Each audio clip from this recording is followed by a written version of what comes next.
Well, hello everyone. Teen author Noah Barfield here. Welcome to Writer's Corner, and happy Halloween.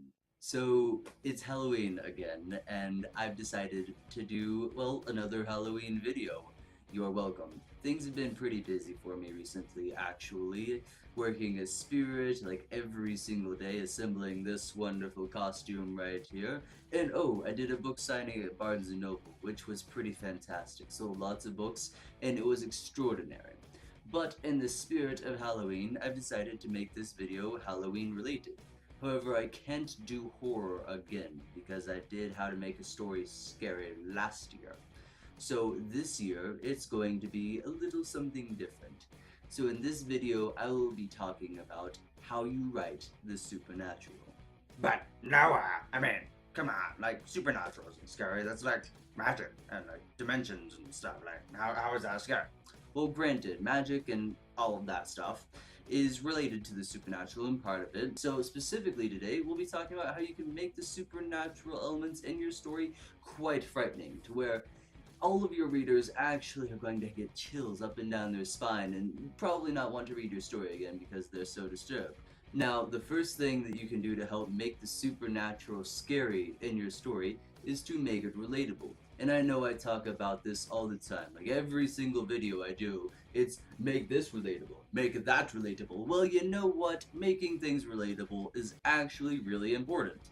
So, sue me. So, the first tip, don't make the teenage girl incredibly annoying. I mean, that's not the actual first tip, I'll get to it, but just please, please don't do that.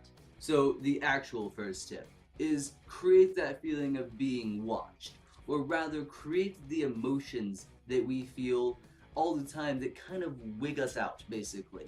So, we have that feeling of being watched, that indescribable sense of, it's probably fun.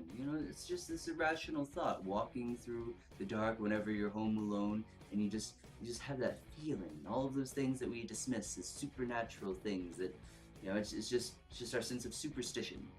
Make sure that you include those in your story. Those are things that are relatable, that people feel every day. That kind of emotion is what you want to evoke from your readers. So the second tip is also going to be about our emotions. The things that we feel after we watch a horror movie. All of those things that we dismiss. All of those ones that we think, oh, the chances of this happening to me are infinitely small. That this could never possibly happen because yes, I realize that the chances of a psycho doll, for one, existing are incredibly small. But this happening to me right after I watch a movie about that, it's just inconceivable. Well, what if you were wrong? We all have those thoughts whenever we're walking alone in the house, whenever we just finished this intense thing and we have all of these emotions and feelings that we're really trying to get away and get off of our chest, and we're really trying to rationalize it. What if for once your irrational mind was actually right? Again, people feel these emotions and feelings often, at least around the Halloween season. So it's important to make sure that you include these in your story, because the first step is making sure that it's not only relatable, but that people are going to be able to feel the same emotions that your characters have. And what better way to do that than to tap into the emotions and feelings that people experience on a regular basis? And then the third tip, create it in a situation that a friend could be in. Create it in a place where a friend or cousin could have experienced this. Someone you know, this could have happened to them. Create it in a way and in a place to where it's familiar. You don't have to have it in this old slaughterhouse off on the side of the road once the car breaks down. I mean, that's creepy because it comes into our feelings of abandonment, loneliness, and just having the car break down, which is everyone's worst nightmare. But you can have it in a setting to where this could happen to me, inside someone's own house, inside of a relatively normal looking suburban area. There are a whole host of places that remain unexplored because we want to try and up the creep factor with a very disturbing situation with a different location. But nothing is more disturbing than having these creepy supernatural things happen in the most normal of places. Alright, so after you've made it relatable, and you've decided, okay, these characters are fantastic, they're relatable, the situation is something that people could see like their cousin Billy being in, or their friend Susan. Well, after you've done that, you need to set up an origin for the supernatural force. Now, you don't have to do it all at once, you don't have to just immediately explicitly state it. you can leave hints throughout your story. You never have to actually say what the origin of this is, but it does help to at least know in your mind.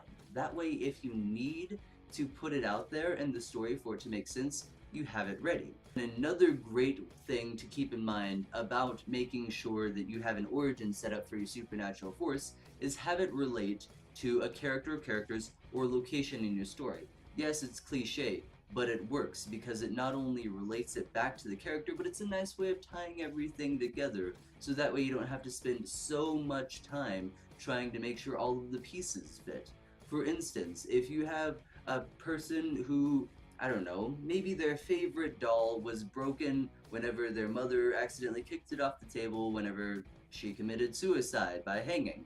Well, the child was very saddened by that, but then grew up into a relatively normal adult. But they remember how happy that doll made them and how sad they were whenever it broke, so now they're getting their child a doll that looks almost exactly like the one that broke whenever their mother died. But the thing is, things are starting to get a little weird around the house now. See, that actually is able to tie in several things all at once. It ties in a character's past, it ties in the current protagonist or protagonist, and it also sets up some possible origins for a supernatural force that now infects the doll. So you need to make sure that it's at least going to be related to one thing or another in your story. Suddenly having something come out of the blue can be scary, but it's not nearly as scary as the foreshadowing of said supernatural malevolent entity. So another thing you need to keep in mind whenever you're creating your malevolent supernatural entity and setting it on your pathetic mortal characters is you need to give it a reason. You know, having an unexplainable, ghost that just wants to wreak havoc is fine, but it's not going to be nearly as scary if we know why. Was the house built on a sacred burial ground? Was this doll inhabited by a possessive protective force that is lashing out against an abusive parent? What is the case here? Why is this entity doing this? Just having something that does something for the fun of it is fine, but we need to know that. We need to know why this creature is actually doing what it's doing. Is it doing it because it's hurt? Because it feels lost? Because it's lashing out? Supernatural forces are never going to be scary if we don't believe that they could happen to us or someone we know. And things almost always have a reason. Yes, this car crash may have seemed random, but a whole host of events led up to it happening. The same thing is going to happen for a supernatural entity. Now, it may be beyond mortal comprehension. You may not explicitly state it, but you at least need to know the reason why. Don't do it all at once. It's a lot less scary if the story immediately opens up to a poltergeist smashing things throughout the room. That's not going to be as scary as the slow build up of it, of we slowly start to know why these things are happening. We start to know that this poltergeist was the body of a little boy who died there several years ago and was abandoned. Abandoned before anyone even tried to look for him. And you've already set up that these characters are relatable, that it's a nice family, that they have their problems, but they're coming together and they're trying to make a new life in this new suburban house. And after you've built all of that up and things just keep happening, again and again in the most unsettling ways, the little things that give you this creeping tension in your shoulders. Then, whenever everything comes to a chaotic climax and things are being smashed and hurled about the room, then it's scary. Then we know why, we know how, and we care about the characters. But if all of that isn't set up beforehand, we honestly don't care what happens to them because they're gonna be annoying. You haven't given us a reason why, and we don't know how this thing came about. So why should we care? And the last thing that I'm going to say about all of this is what makes your story different. You have to keep that in mind while you're writing. Of course, this is a great thing to do no matter what, but think to yourself, what makes my story different? There are countless thousands of horror stories out there, thousands more that use supernatural elements. What's going to set yours apart? What makes your story different? And now comes the part where I brag about my book quite blatantly. This fantastic piece of fiction, this dark fantasy horror zombie-riddled masterpiece is available in a plethora of places. You can find Legendland on Barnes & Noble online, Amazon, iTunes, Smashwords, my publisher's website, and my website www.arc-storm.com. And if you happen to order Legendland off of my website, Arcstorm, before Halloween is over, you'll get to 10% off. Because it's a dark fantasy novel, and this is Halloween, some things just make sense. If you're wanting to find me, well, you can do so on Facebook, Twitter, send me a request on ArcStorm, a contact form, leave a comment below. I respond to all of them. Or if you just want to know what all of this creepy, fantastic writing awesomeness is doing, you can subscribe and I'll let you know.